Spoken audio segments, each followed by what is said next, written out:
This client used to bite her nails really bad, really bad. And her cuticles, everything around it, her cuticles were really thick. Her nail beds were half the length that they are now. She's come a long way, and there's still room for improvement. So, just as far as the healing process goes, it will get better still. She started doing the dual forms, and then she took a little break, but she was able to not bite or pick. So she came back, and we're doing clear structure builder gel in the almond dual forms. I love the clear, so I'm just showing you, this is where I debulk with the e-file. So this is very rough filing, but it just speeds up the process and gets it done. The clear structure gel is very hard to work with, but it still does file like butter. It's the strongest. And so, pardon me for the failure of my dust collector. It's just, if anybody knows of a great dust collector, please comment, share the info, because this one here is on my last nerves. So pardon the dust.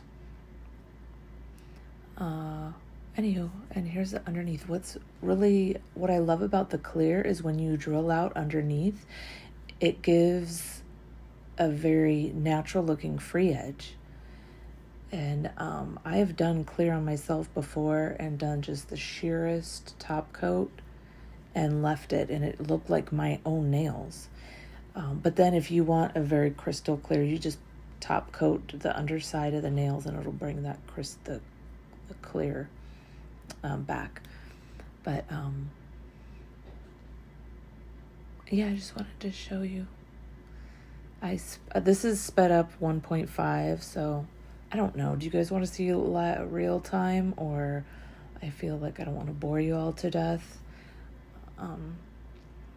Also, I love to watch nail videos, so I feel like just when it's my video, it's boring, but anyways. Yeah, so it's going to be rough, and I always recommend to everybody, always, I don't care what service you're providing, always finish file after. Unless it's chrome, everything always has to be finish filed. If you're doing chrome, you apply the chrome, finish file, and then put the top coat on. Otherwise, after the top coat, always finish file. And yeah, that's my 2 cents on that.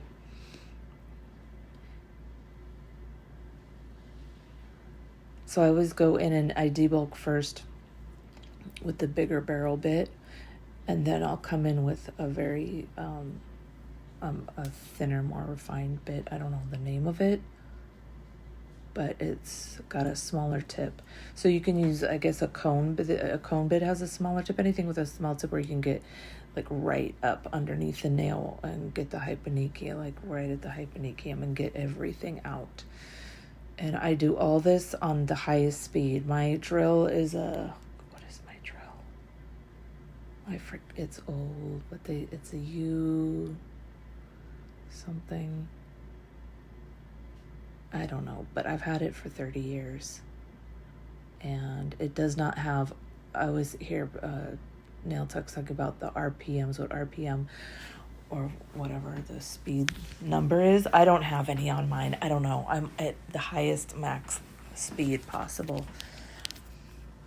And I just file the tip instead of buffing it, because I'm working with a 180 here, 180 grit.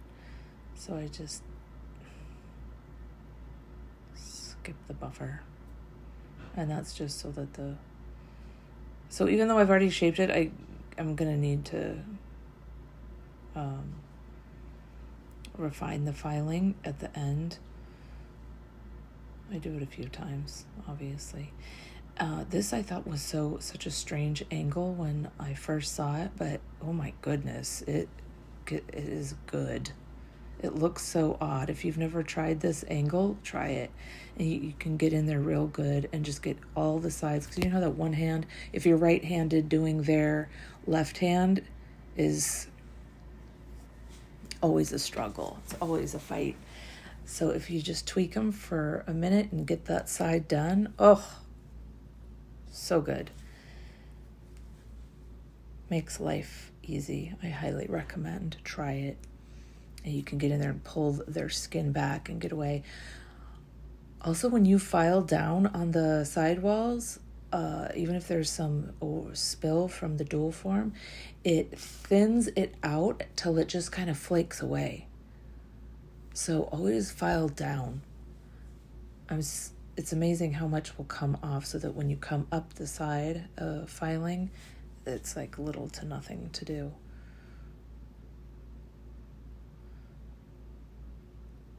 Anywho.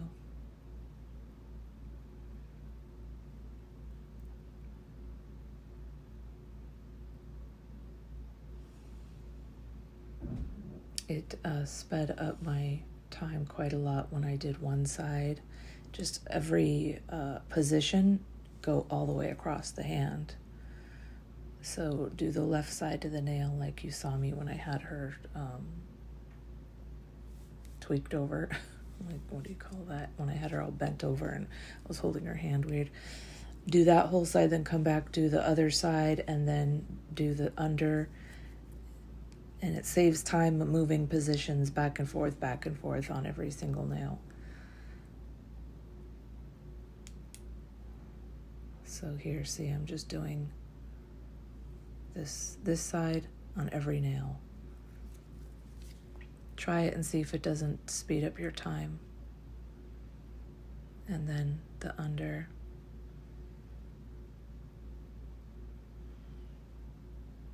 Okay, here we go, other side.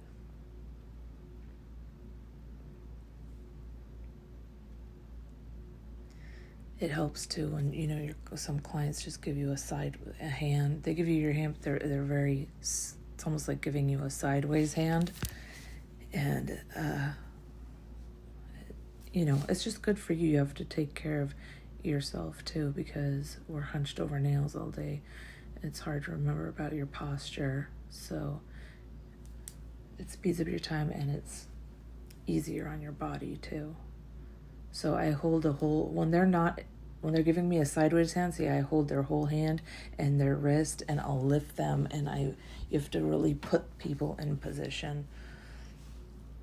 And they get it, they'll just move with you. Because if you keep, I find when I turn their hand, they don't get the picture, and they don't understand, and they just think like, oh yeah, that's what you're doing, So if you pick up their whole hand with two hands and reposition them, it's much easier. See how I did there? You have to work their wrist and their arm. That was a one-handed position. But anyways, that works great if you're struggling with clients who are not in position. And I don't even say anything. I don't say, oh, straighten your hand out or relax your hand. When their hands are stiff, I just let go of their hand, and then they notice, oh, it goes flying back at themselves. And I'm like, oh yeah, okay, calm down. Just relax. And then I'll pick their hand back up and go, okay. I don't even say anything. They just know, like, oh. Especially on the thumb, thumb, they're always pulling back on the thumb. It's like they want to see their thumb while you're trying to do so I just let go of it and let them see their thumb, and they're like, oh. And then they relax. And that way it's not awkward. You don't feel like, oh, what do I say? I don't know. I would struggle with that sometimes. Just depends on how frustrated I am. If I'm not at all, that's fine. But sometimes you just get so frustrated, it might not come out right. So that's my little trick. So here's the thinner bit that I was talking about. I just use the blue medium carbide bits on all everything really. I think I have a green one, which is like a little more coarse, and it's good to have a super coarse one, maybe black quartz. I don't know, those scare me, but I will use those to when I'm just removing a very long nail with a lot of gel. But otherwise, I just stick with the blue. It does the job. I'm sure I know I always use the bits longer than I should. But when the tip of the bit here if it gets clogged, you just use alcohol to unclog it. Again, I apologize for the dust collector not collecting the dust. I feel like I'm really blocking the whole thing too, especially when I work on myself. That's a problem, but anywho. And here, so that the drill doesn't catch and whip around, you really have to get your angle right, which I still, it still happens. But this side that I'm working on now is it's the hard side. You have to kind of tap and pull straight towards yourself and make sure that your angle is very much angled.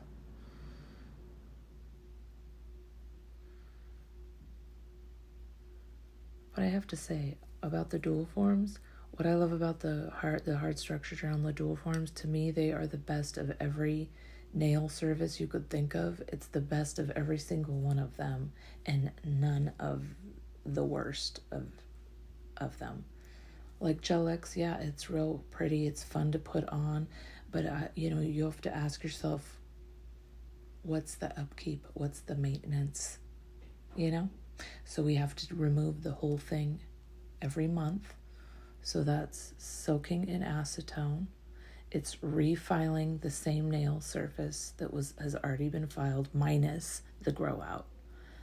And it's always got that little gel step underneath. I don't care how well you apply it, there's always that little step under. And it drives me, it used to bother me. I tried Gel-X on myself a couple of times and I really did not like it at all. They're pretty, but they're too soft, and I didn't like the step underneath. I didn't like that I had to soak in acetone. Even if you drill them all the way off, you still have to drill your nail bed again. And so with the dual forms, you debulk the nail, but you don't remove the whole all of the gel. You just remove whatever might be chipped or lifted, which is hardly ever anything, and you prep the new growth. So your natural nails only ever being filed one or etched one time, and they're harder than acrylic. There's super clean underneath the nail, super clean, and you get the perfect new set every service. So to me, like, dual forms are superior. They're like premium service. I know a lot of people use it with the what do you call it? Polygel, yeah. But and I guess that's good if you're new with nails or a DIYer, but anyways, just not for me. It's too thick, and I haven't even tried it yet. I have a pot that was sent to me, and I'm going to try it. I'm going to do a video on that. So let me shut up because I have not even tried it yet. It doesn't even appeal to me to even try. But I understand for some people, it works best for some people.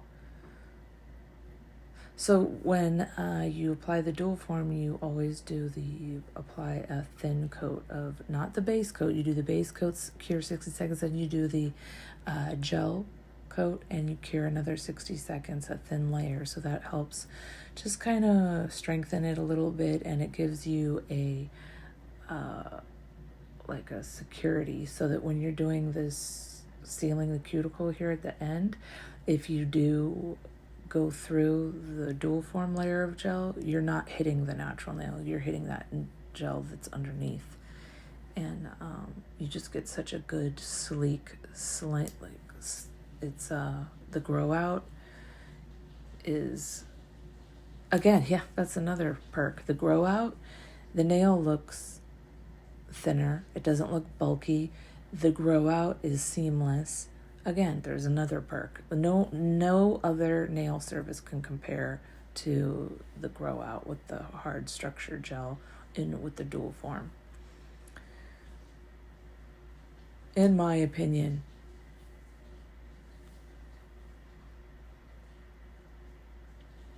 Anyways, I just wanted to show everyone the dual form, the drilling, because I always leave the manicure for the end, because here, see, you're at the cuticle a lot, and it's just not good to work on fresh raw cuticle. So by the time you're done with all this, there's very little cuticle left to remove. And I'll tell you what, back in the around 2000, or the 2000s, okay. I was doing pink and white acrylic, and we pushed back the cuticle, and then we just went in and you file off most of the cuticle, and that's what we did back then. And I will never claim to be a Russian manicure specialist. I know, please do not come for me. The Russians, okay, you're number one, all right? But also, I don't think it's necessary to take off crazy amounts of cuticle. They're there. God put them there for a reason, okay? They're there to protect your nails. So I don't think it's necessary to go ham on them. But yeah, I understand also you want to push them back. You want to get in there so you can get the, gel as close and under as you can, but within reason. Again, that's my opinion. So I'm sure I see beautiful work out there with with Russian manicures and going way underneath the cuticle and all that, and it comes out beautiful. But already these nails are lasting a month. Okay, we don't need to go past a month. Anyways, hope you enjoyed.